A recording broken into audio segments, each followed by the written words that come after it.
سلام، امیدوارم حالتون خوب باشه. اینجا نسل سوم داستر رو داریم که با نشان داچیا با نمونه‌ای که ساخت رومانی اروپا هستش به بازار ایران اومده. شرکت پارسا موتور سامان عرضه این محصول رو به بازار ایران انجام میده و این نمونه هایبریده. تو این ویدیو می‌خوایم باهاش بیشتر آشنا بشیم، ببینیم چه مشخصات و ویژگی‌هایی داره و توی نسل سوم چه چیزای جدیدی گیرمون. توی داستر نسل 3 کابینه واقعا جا داره، صندلی‌ها راحته، این زیراننجی توی موقعیت خوبی قرار گرفته.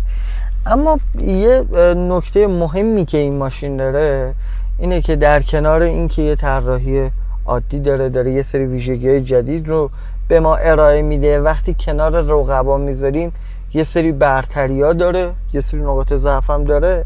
اما یکی نقاط برتری اصلی این ماشین اینه که تونسته یه طراحی خلاقانه داشته باشه و این طراحی که خلاقانه هست باعث نشه هزینه‌های ما برای این ماشین افزایش پیدا بکنه. یعنی داستر همچنان قراره یه ماشینی باشه که توی هزینه‌های نگهداری عدد پایینی رو برای شما داشته باشه، یه گزینه کم استهلاک باشه. اینجا هم یه دونه هولدر داره که هولدر هم باحاله. این شما موبایلتو اینجا میتونی تنظیم بکنی، بذاری قشنگ بذاری بغل اینجوری، قشنگ میتونه جلو چشت باشه اینجوری. یعنی اگه نخواسته شارژر وایرلس استفاده کنی اینجا میتونی بذاری. اون قطعه یه کاربرد دیگه هم داره. ناکن من اینو از جلو جدا کردم، میذارمش اینجا، بس میشه. گوشیمو میذارم اینجوری. آره عقب نمیتونم بدم ولی اینجوری میتونم به عنوان یه هولدر موبایلم اینجا استفاده بکنم. یکم زاویه‌اش عجیبه. کلا تو خیلی از ماشین داچیا یه قلابای استاندارد این شکلی میبینیم، یه سری قطعه هم داریم که به صورت گیره‌ایه. این چیکار میکنه؟ ببین مثلا اینجا ما این قلابه رو داریم، میتونیم اینجا اضافهش کنیم، به فرض یه حالت کاپ هولدر اضافه داشته باشه.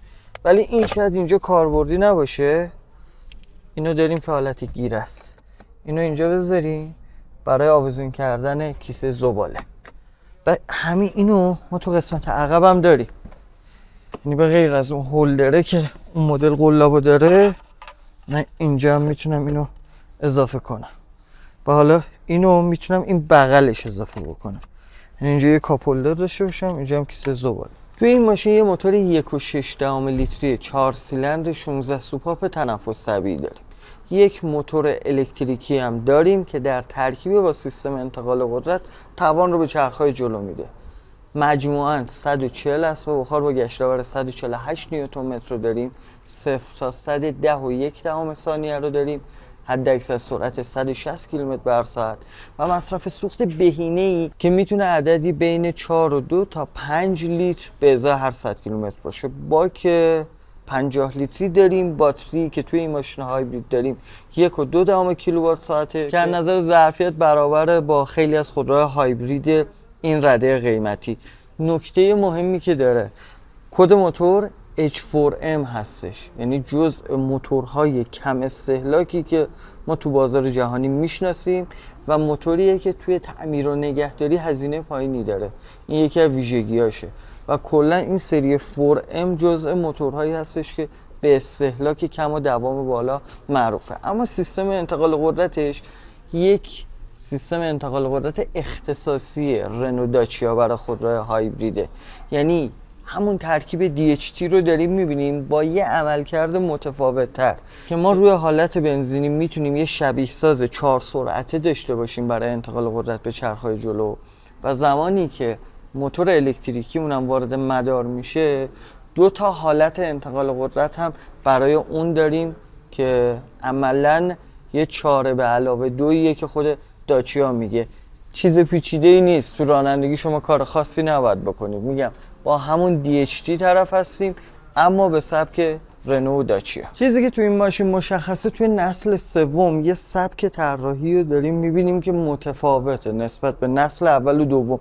ما نسل دوم رو توی ماشین سفارتی بیشتر توی بازار ایران دیده بودیم، اما نسل سوم هم خواسته یه حس ادونچر به ما بده، سپرها و تزیینات بدنه بیرون زده و یه حس خشن بودن رو هم بهمون منتقل بکنه، در کنار اینکه فشن هم هست. یعنی اصلا قبلا اصلا توقع این نبود این سبک طراحی رو ما توی داستر بتونیم ببینیم. این سپر بیرون زده مدل جذابیه و اینکه امروز داچیا اون خط طراحی و گرافیکی خودش رو پیدا که کرده، جدیده رو اومده تو بخش‌های مختلف اجرا کرده. اینا همه دستپخته وندنکره که این سیاست‌گذاری‌ها رو توی گروه رنو و داچیا اومد گذاشت. این سبک چراغ که همیشه توش اون لوگوی داچیا رو می‌بینی. در صندوق به صورت عادی باز میشه، یه فضای بار کاربردی داریم، نور چراغ رو داریم، فضای باری که به صورت استاندارد بیش از 380 لیتر بهمون جا میده و صندلی‌ها رو اگر بخوابونیم میتونیم به فضای بار بیش از 800 لیتر برسیم. نکتهش اینه که این زیر هم باز ما فضای بار داریم که حالا اگر خواستیم چیزی رو بذاریم اینجا که زیاد توی دیپ نباشه میتونیم از این قسمت استفاده بکنیم. تایر زاپاس رو توی این ماشین نداریم و از کیت پنچرگیری توی این ماشین استفاده میشه. توی کابین این ماشین بافت پلاستیک خوش رو داریم در قسمت‌های مختلف، اما طیف رنگی مختلف رو می‌بینیم که کار کرده که یه حس بروز و مدرن رو بهمون بده. نشان داستر رو اینجا کار کرده، دریچه‌های تهویه سبک جالبی رو دارن و اون نشان داچیا لوگوش رو می‌بینیم تو قسمت‌های مختلف سعی کرده که در بیاره توی طراحی و تولید که جالب شده. یه نمایشگر لمسی داریم، قابلیت اپل کارپلی و اندروید اوتو رو داریم، پنل تهویه‌مون اتوماتیک هستش توی این ماشین. از این قسمت میتونیم یه سری تنظیمات رو داشته باشیم برای حالت هایبرید ماشین و برای سیستم های دستیارهای رانندگی که توی این ماشین ما ترمز اضطراری رو داریم، رادار خطخوان رو داریم. ترمز اضطراری بر اساس پایش مانعی که هست، یعنی اگر آدم باشه، دوچرخه باشه، ماشین باشه، مدل رفتارش رو میتونه تغییر بده. توی حوزه ایمنی قابلیت دیگه هم داره. 6 تا کیسه هوا داریم، 2 تا روبروی، 2 تا جانبی، 2 تا پرده‌ای سرتاسری داریم. سیستم کنترل پایداری الکتریکی رو داریم توی این ماشین.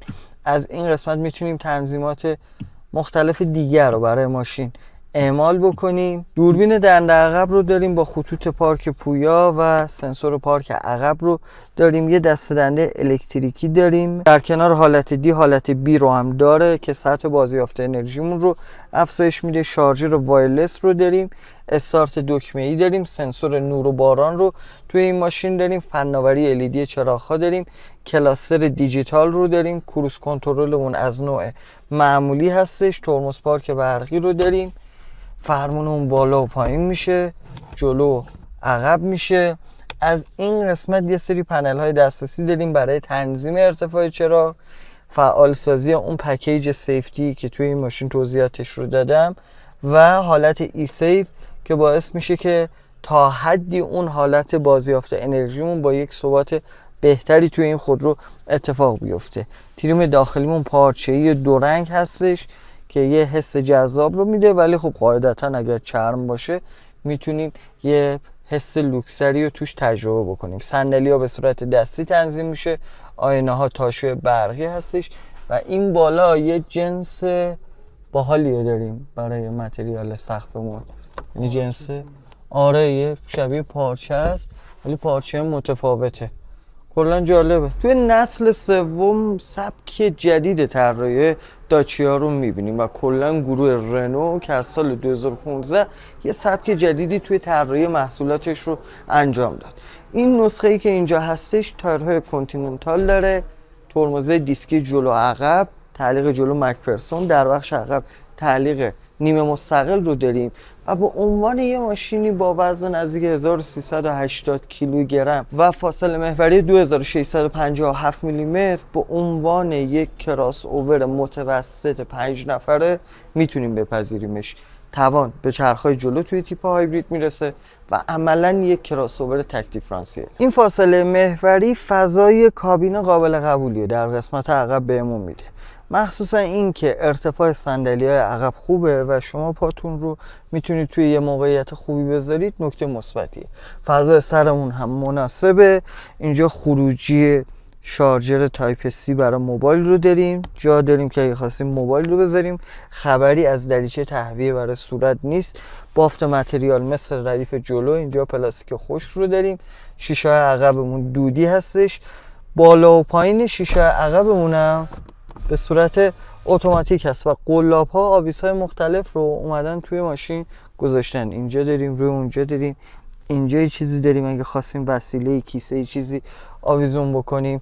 ولی جا داشت مثلا یه زیرارنجی عقب هم توی این ماشین داشته باشیم تا یه حس راحتی بهتری رو تجربه کنیم. در پایان نظر شما در مورد این ماشین چیه؟ الان که نیمه خرداد 1405 هستیم و شرکت پارسا موتور سامان این محصول رو به بازار ایران آورده، میدونیم که قیمتش در محدوده 7 تا 8 میلیارد تومان خواهد بود. رقیب مستقیمش یه ماشینی میشه مثل تویوتا کورولا کراس هایبرید که اون ساخت چینه، این ساخت اروپا هستش. از نظر سطح امکانات رفاهی خب تو جایگاه بالاتری قرار میگیره.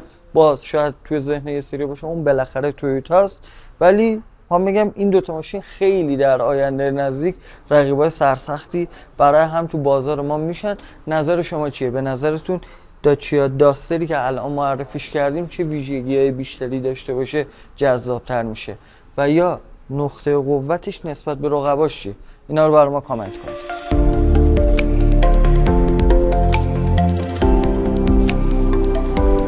آخرین خودرو، آخرین ویدیوها و اخبار خودرو.